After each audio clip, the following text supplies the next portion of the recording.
You know how the official story goes. A safety test gone wrong because of a safety flaw that created a 1-minute gap that could be crucial, and an unprepared team performing this procedure because of a 10-hour delay, leading to instability and a chain reaction of destruction. My dad was already a relatively old man. His 70th birthday would be in a few months, but he always had been one of those people with incredible vitality, so I was pretty sure that he was going to live to 100, maybe even outlive me. The cancer on his right lung was sudden and devastating, and he was terminal in a matter of 3 months. Mother begged him to get radiotherapy, and we did try, but that didn't seem to work at all. "I'd rather spend my last days at home with an ounce of dignity, thank you," was his verdict. That's what he did, basking in the sun in our small garden every morning, as he constantly coughed blood. "You know you're my only beloved son." He always started like this when he meant to say stuff like, "Take care of your mother when I'm gone," or "Lose the long hair." "Grab a chair and sit comfortably. I want to tell you about my time in Ukraine." That was a first. He always acted like his life had started the moment he moved to America and met my mum. Despite being terrified with his story, I'm so glad my dying father shared his secrets with me before passing. I recorded everything, and the following is a transcription of his account, word by word. By the late 70s, all the higher-ups knew that the Union wouldn't last forever. Dissolution is inevitable in such a large territory. You know what I think. This country won't last forever as one either, so they started researching ways to soften the fall. Well, son, we had a considerable group of bold scientific minds, futuristic even. There was this man, his name is irrelevant, but he had Brezhnev's utmost trust. He had a bold plan of abolishing work, for regular people anyway. He dreamed of a world where people could dedicate themselves to studying and leisure, but of course that's impossible without slaves, right? However, he had an advanced researches in human-controlled mutation, far better and more unethical, unfortunately, than we have in the Western these days. This was no less than 40 years ago, mind you. The government gave him carte blanche to conduct experiments as he pleased. The enemies of Soviet people were sent to his facility, and they became mothers and fathers of human hybrids. I don't know the details, but each person was like a battery, and each animal was like a battery too. They could power a given number of hybrids before they were depleted and died. What do you mean human hybrids? I was barely able to keep up with his flow of disturbing information. What animals? Dear Lord, he coughed painfully.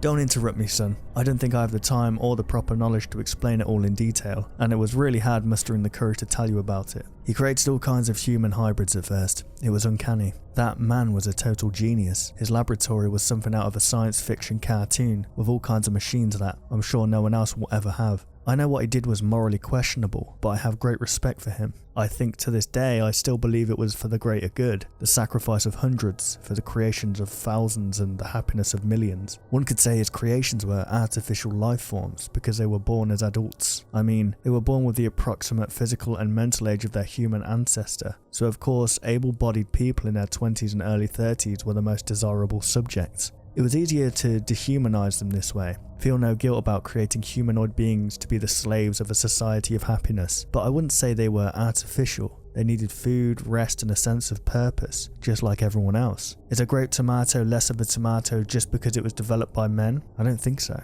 After the initial tests, the brilliant scientists and the political leaders settled on the reptile hybrids. Yes, they needed to be warmed up daily on an artificial light that emulated the sun, but they were faster, stronger, and had more energy than the average human soldier, and less setbacks than other hybrids. They also didn't require a lot of sleep or food, and their appearance was great because they were really similar to normal humans, with only small patches of scales in a few places, and little to no body hair. Each reptile soldier was unique because they received slightly different features from their human and snake donor. Some had venom, for example.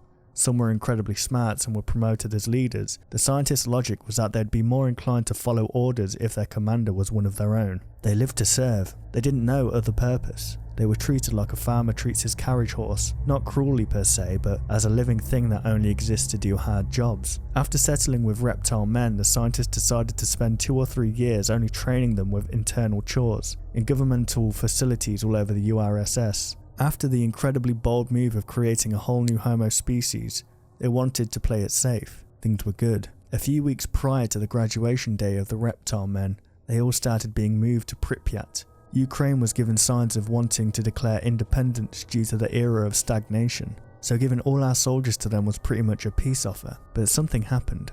Something minor at first. One of the female reptile men was found out to be pregnant with another reptile soldier's child. The doctor knew this was a possibility, but it was a smaller concern and it was impossible to keep surveillance to the point of avoiding sexual relations, so it was never addressed. The fusion of human and snake features made around half of them completely sterile, both males and females, and researchers showed it was highly unlikely that a pregnancy could be carried to term. Besides, their socialization was contrary to seeking for pleasure. But it happened. Faced with a decision, the doctor made the only mistake of his career, an expensive one. He decided to allow it to happen, eager to study the reptile men's first natural-born offspring. Inevitably, the word about the baby spread among the soldiers, especially after the pregnant soldier was quarantined. At first they barely knew what it meant, since they had never been babies, never came out of a mother's womb.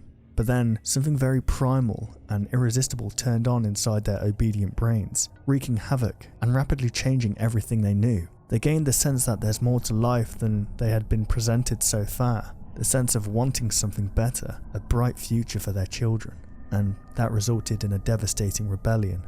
The reptile men escaped en masse, attacking the human soldiers, their oppressors, with the tactics they had been taught to protect the country. Dozens of middle echelon Soviet officials were murdered or severely injured by snake poisoning, strangulation, or simply bitten to death. I was there that day. To me, none of those lives were disposable. The reptile men had a point, but I didn't condone with their violent methods. The person I cared about the most was the doctor. I escaped carrying him in my arms. You know, I have always been a great sprinter. Could have gone to the Olympics if the circumstances were different. I took the doctor to the safest place I could think of, the power plant. The reptile men couldn't possibly know about it, and even with their numbers and strength it would take a long while to invade such a place. The snake soldiers quickly invaded the city. They had never been hungry and in the wild before. I have no way to describe the bloodshed, but human limbs were like flags and human blood was like paint on the street. They were everywhere. They were in everything.